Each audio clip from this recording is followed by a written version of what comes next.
வணக்கம் ஆயுஷம் சேனல். நான் உங்கள் ஆனந்தன். இன்றைய ஒட்டுமொத்த பத்திரிகை செய்தியை பார்த்துடலாம். இதை பார்த்த உடனே உங்களுக்கு ஒரு தெளிவு கிடைக்கும். என்ன அப்படின்னா, 3 லைன் புரிஞ்சுக்குங்க. முதல் விஷயம் என்ன அப்படின்னா, தற்போது வெளியிடப்பட்ட இறுதி விடைத்தாள் அடிப்படையில் பணி நியமன பட்டியல் வெளியிட தடை விதிக்கணும் அப்படின்றது தான் மனுவாக போயிருக்கு. இதுதான் ஃபர்ஸ்ட் பாயிண்ட். 2வது என்னென்னா, நம்முடைய நீதிமன்றம் என்ன பண்ணியிருக்கு அப்படின்னா, 2வது பாயிண்ட் அவங்க ரிப்ளை கொடுக்குறாங்க.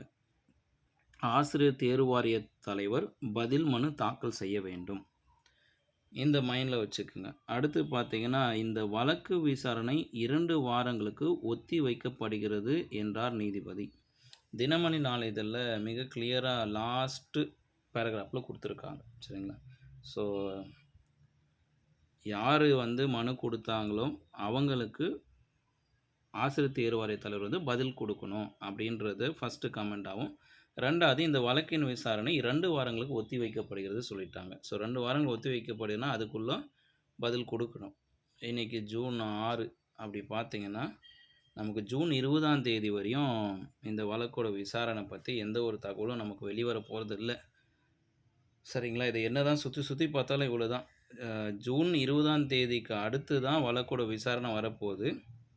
இந்த 14 நாள் கேப்பில் என்ன ஆகப்போகுது? ஆசிரியர் தேர்வு வாரியம் மனுதாரர் கேட்ட கேள்விகளுக்கெல்லாம் பதில் மனு கொடுக்க போகிறாங்க. அதனால் இதை யாரும் பயப்பட தேவையில்லை. இதை அப்படியே ஒரு ஓரமாக வச்சுட்டு டிஆர்பி தனக்கான வேலையை செஞ்சிட்ருக்கேன். அதுக்கான எவிடன்ஸும் சிலதெல்லாம் நான் கொடுத்துட்டேன். ஆப்சண்ட் ஆனவங்களுக்கெல்லாம் சிவி கூப்பிட்ருக்காங்க.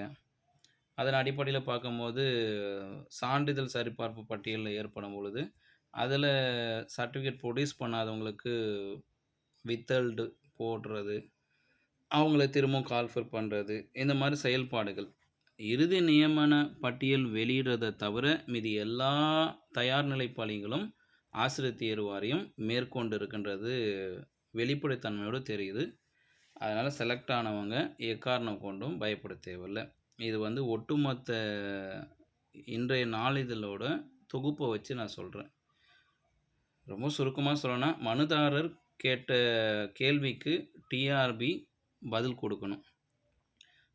நீதிமன்றத்தில் கொடுக்கணும்னு சொல்லியிருக்காங்க. 3வது என்னென்னா, இந்த வழக்கோட விசாரணை 2 வாரங்கள் ஒத்தி வைக்கப்படுகிறது. அப்போ ஜூன் 20ஆம் தேதி வரையும் இதை பற்றி யோசிக்காமல் சிந்திக்காமல் ஒரு நல்ல ஒரு விஷயங்களை ஏதாவது பேசி படித்து நகர்ந்தால் சந்தோஷமாக இருக்கும். மீண்டும் அடுத்த செய்திகளோடு சந்திக்கிறேன். இது ஆயிஷா நியூஸ் சேனலின் அச்சம் தவிர.